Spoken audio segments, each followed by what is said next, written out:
Mohanpur public কলেজের একাদশ ও দ্বাদশ শ্রেণীর শিক্ষার্থীরা আশা করতেছি তোমরা আল্লাহর অশেষ রহমতে ভালো আছো এবং নিয়মিত পড়াশোনা করছো। আজকের ক্লাসে তোমাদেরকে স্বাগতম জানাচ্ছি। শিক্ষার্থী বন্ধুরা, আমরা আজ যুগোজ্জীকরণ নিয়ে আলোচনা করব। শিক্ষার্থী বন্ধুরা, যুগোজ্জীকরণকে ইংরেজিতে বলা হয় ইন্টিগ্রেশন। এটা আমাদের অন্তরীকরণের বিপরীত প্রক্রিয়া।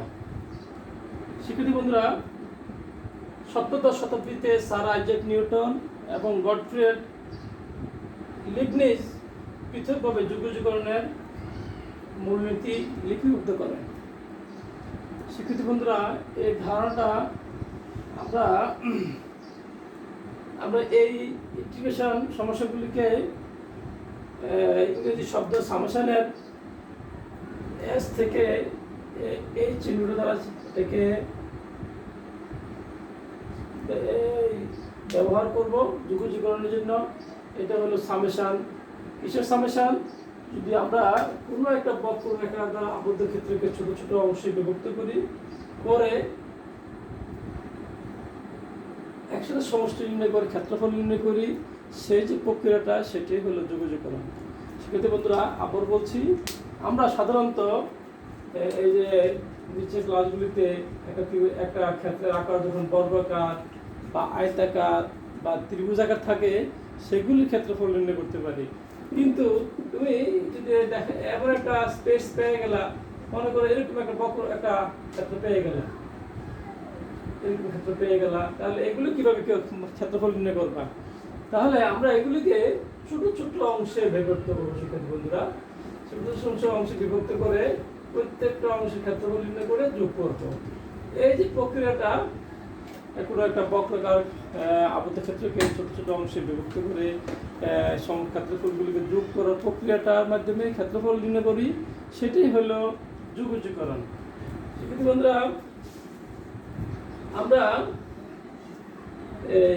তাহলে বুঝতে পারলাম আক্ষরিক অর্থে যুগোজ্জীকরণ অর্থ হলো অসংখ্য অতি ক্ষুদ্র ক্ষেত্রফলের সমষ্টি, আর সরলরেখা বা বক্ররেখা দ্বারা আবদ্ধ সমতলের ক্ষুদ্রাতি ক্ষুদ্র অংশে বিভক্তিকরণের মাধ্যমে এদের সমষ্টি দ্বারা সামগ্রিকভাবে এর ক্ষেত্রফল নির্ণয় করার প্রক্রিয়ার পদ্ধতি হিসেবেই যুগোজ্জীকরণের উৎপত্তি। শিক্ষার্থী বন্ধুরা, যদি এইরকম একটা ক্ষেত্র হয়, যদি বক্ররেখা হয়, ধরো y=fx, বক্ররেখা যে কোনো হইতে পারে, এটা দ্বারা আবদ্ধ ক্ষেত্রফল যদি আমরা নির্ণয় করতে চাই, যদি এই অংশটা হয়, সেক্ষেত্রে আমরা যদি ধরো এই বক্ররেখাটার ক্ষেত্রফল নির্ণয় করতে চাই, তাহলে এটা তোমরা জানো, x y অক্ষরেখার সমান্তরাল সরলরেখা হলো x = a, এটা রেখার সমীকরণ হলো x = b, আর এটা হলো ফাংশনটা বা বক্ররেখাটা। তাহলে এই ক্ষেত্রটা আমরা নির্ণয় করব এইভাবে, ক্ষেত্রফল সমান সমান sum of a to b fx dx। এইভাবে। যাই হোক, তোমরা যুগোজ্জীকরণটা কি জিনিস বুঝতে পারলা। বক্ররেখা দ্বারা আবদ্ধ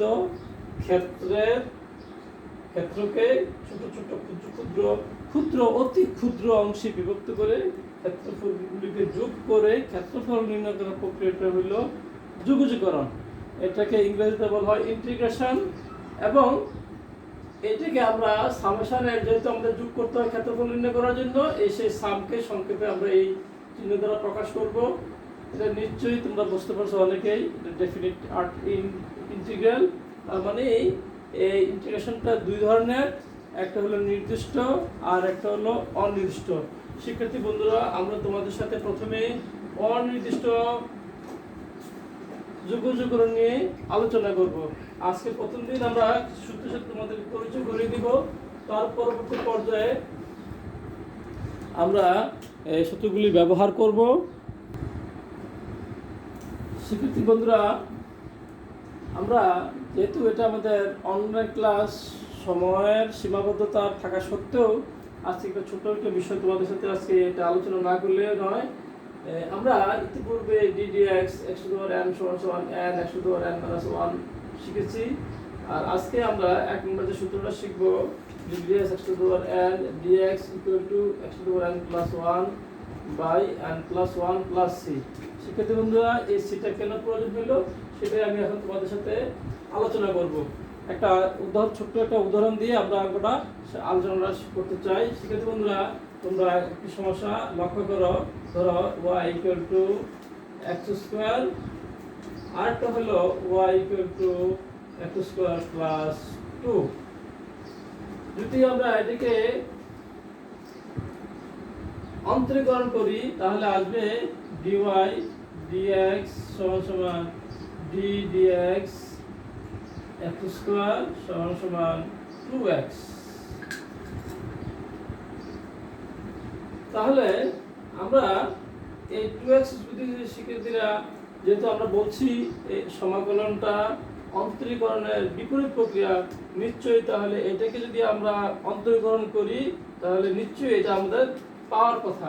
তাহলে আমরা এটা করে থাকি ইন্টিগ্রেশন 2x dx সমান সমান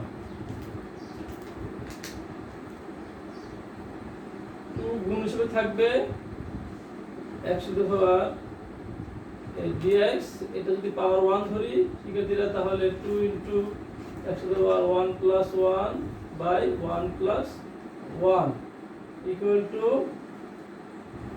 কত? 2 ইনটু x স্কয়ার বাই 2 সমান সমান x স্কয়ার। শিক্ষার্থীরা, তোমরা দেখতে পেয়েছ যে এই ফলাফলটাকে অন্তরীকরণ করলে ফলাফল আসবে ডেরিভেটিভের মান হবে 2x, আর এই 2x কে সমাকলন করলে আসবে x স্কয়ার।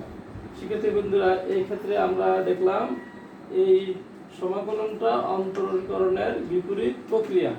আমরা আবার এই সমস্যাটা এখন আমরা সমাধান করব।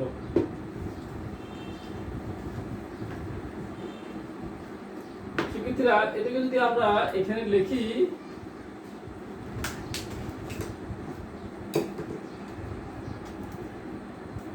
y equal to x square plus 2, সুতরাং dy dx সমান সমান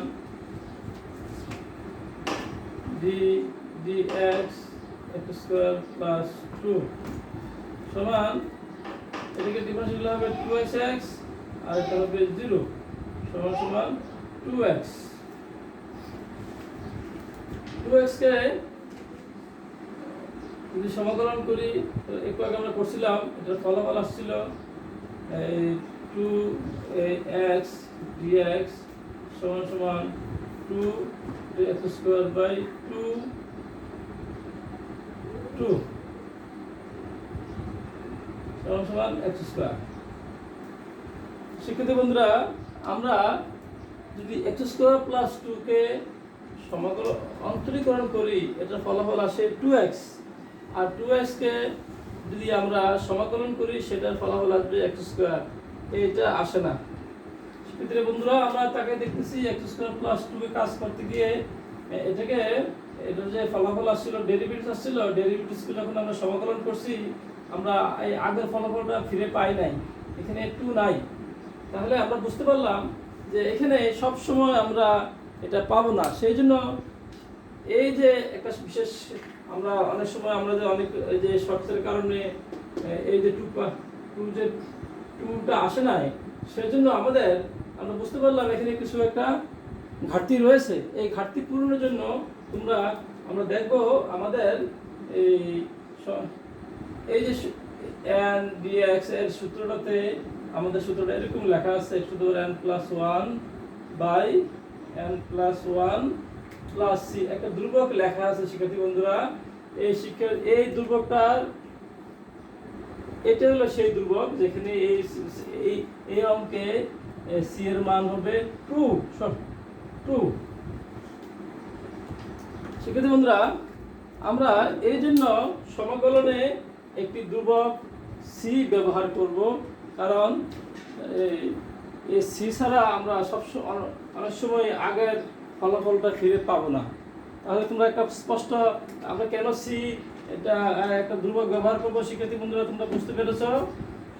আমরা মূল সমস্যাতে ফিরে আসার জন্য আমাদেরকে একটি একটি একটি ধ্রুবক ব্যবহার করতে হবে, সমাকলন ধ্রুবক, সেটার নাম হলো সি। শিক্ষার্থী বন্ধুরা, এ পর্যায়ে এসে আমরা কিছু সূত্রের সাথে তোমাদের পরিচয় করে দিব। শিক্ষার্থী বন্ধুরা, তোমরা তোমাদের পাঠ্য বইয়ের পেজ নাম্বার 438 খুললে একটা তালিকা দেখতে পাবে। তারপর আমি এই বইয়ে বোর্ডে কিছু সূত্র লেখার চেষ্টা করছি। আমরা আগে আমাদের কাজের সুবিধার্থে অন্তরীকরণের সূত্রটা আগে পড়ব, তারপর সমাকলনের সূত্রটা পড়ব। শিক্ষার্থী বন্ধুরা, এর সাথে কিছু মিল আছে, দেখো তাকে ddx n সমান n n-1। আর এটা একটা স্পেশাল সূত্র, যেহেতু 1 নম্বর, এটার সাথে একটু মিল আমি খুঁজে না পেলেও অন্যগুলোর সাথে খুঁজে পাবো। n dx n+1/n+1 c। এটা আমরা স্পেশালি 1 নম্বর সূত্রটা আলাদাভাবে শিখবো। এটা হলো e⁻mx mx dx সমান 1/m e⁻mx dx। শিক্ষার্থী বন্ধুরা, এখানে যদি তুমি m এর মান 1 বসাও তাহলে এটা ex টা ex হবে। আরেকটা বিষয়, অন্তরীকরণের সময় আমাদের যদি কোনো ধ্রুবক থাকে একটার সাথে, সেটা গুণ হিসেবে আসবে। আর সমাকলনের সময় যদি কোনো ধ্রুবক চলকের সাথে থাকে সেটা ভাগ হিসেবে আসবে। যেমন এখানে একটার সাথে m আছে, সেজন্য m দিয়ে ভাগ করা হয়েছে। এখানে একটার সাথে m আছে, সেজন্য ফলাফলে m দ্বারা গুণ করা হয়েছে। এটা তো x ছিল শিক্ষার্থী বন্ধুরা, x ln এখানে এসে ln একটা ধ্রুবক, আর এখানে দেখো x/ln + c। ddx ln x, দেখো এখান থেকে একটা মিল তোমরা খুঁজে পাবে। ddx ln x সমান 1/x ইন্টিগ্রেশন 1/x dx সমান ফলাফলটাকে আমরা ইন্টিগ্রেশন করব।